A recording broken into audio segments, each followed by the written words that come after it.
What's up, YouTube? This is Too Raw for TV. All right, so there are reports, and the first one I saw talk about this is Ticket TV.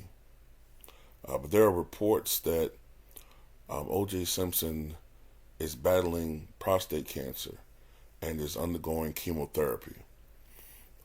These are the reports that are out there now.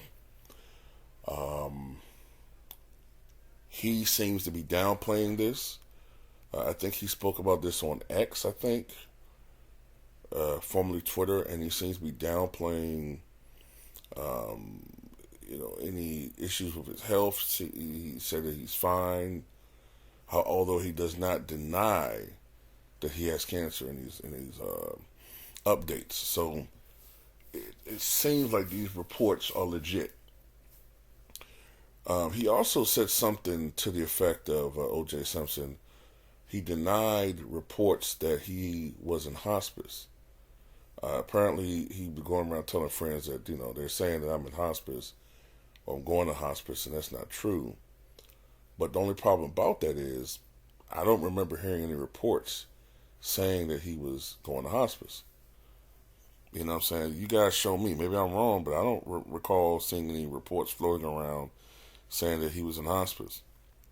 Okay? One thing I did see, and this is from TMZ, is that all the way back in 2022, I believe it is. I think this is from May of 2000. No, it was May of 2023. Excuse me. So it was not quite a year ago. Supposedly, he mentioned about being diagnosed with cancer back then. Let me play the audio. Hey, to the world, it's me, yours truly. Sorry, I kind of lost my voice. I've gone out the last few nights over the holiday, and I just talked to a lot of guys. Everybody comes up, they want to talk football or something, and so I've kind of lost my voice trying to talk over the music. But this morning I woke up and I was watching a sports show, and they were talking about Le'Veon Bell talking about smoking pot before the game.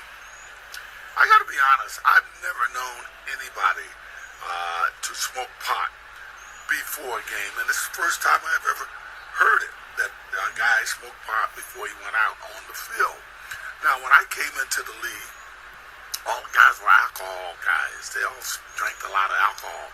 But about 1972, in my third year in the league, it kind of changed. All of a sudden, the guys who came in the league were all pot smokers, right? And having been in San Francisco in the 60s, I think I tried pot once.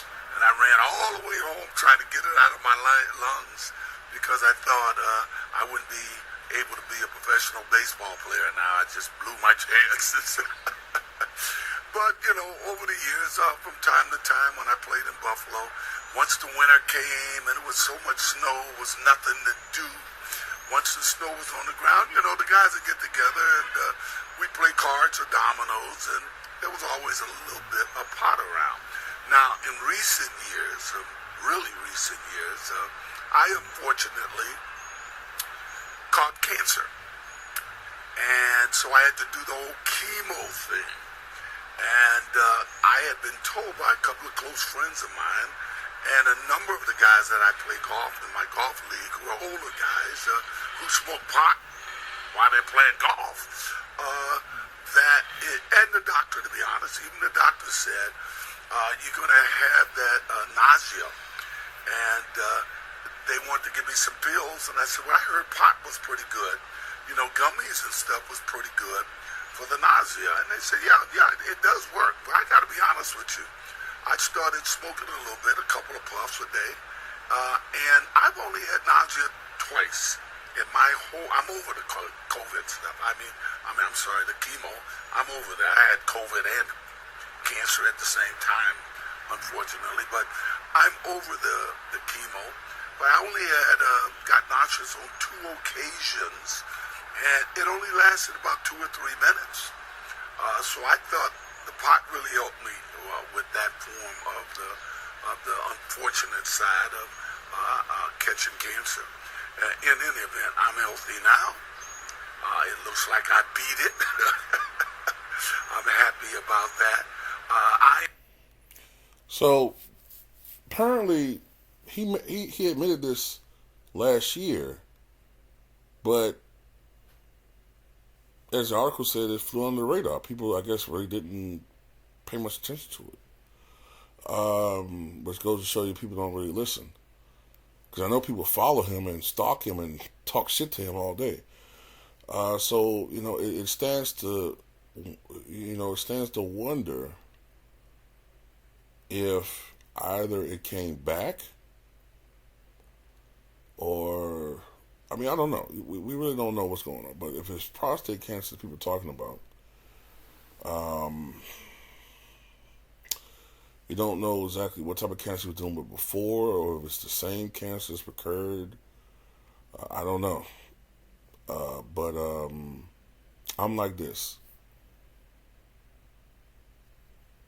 I don't think anybody should ever celebrate something bad like that happening to a person, just because you think they may have done something. You see what I'm saying? Look, John Gotti was not a nice person, right? John Gotti was a mob boss. John Gotti he deleted people. He ordered people to be deleted. He committed many crimes in his life. But what he went through the last few years of his life, especially last year of his life, was terrible. From what I've read, because John Gotti died of throat cancer. From what I read, he literally died choking on his own vomit. That's not a pretty way of going out of here. You know what I mean? It's not at all. So he was in a lot of pain, a lot of suffering. So, you don't know what these people are going through. In recent years, I have seen him walk, talking about O.J. Simpson, I've seen him walk with a cane. Now, that could be just old age. I remember back during the trial years, when he was 47, 48, he had bad knees and was walking with a limp then. So it stands to reason 30 years later, as an older man in his late 70s, well, it's just what's going on now.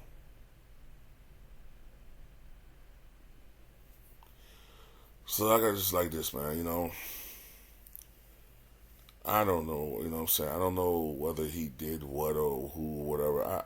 Me personally, I have my thoughts about that. I've talked about it on my Patreon.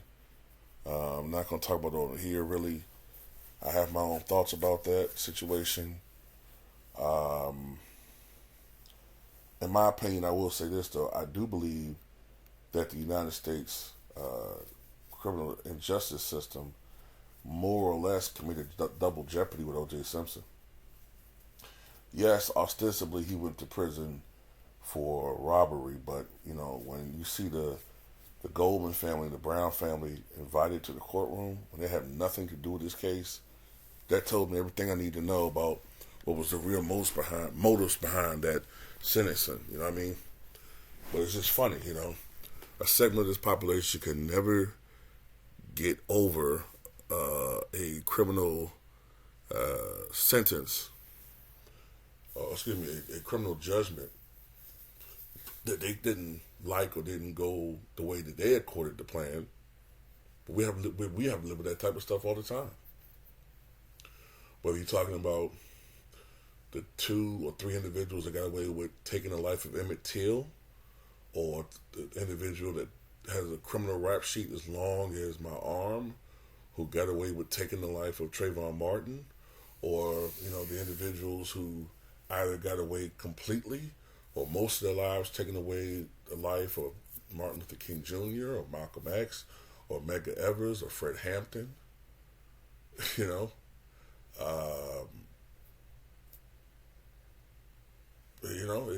is what it is. But anyway, tell me what you guys think.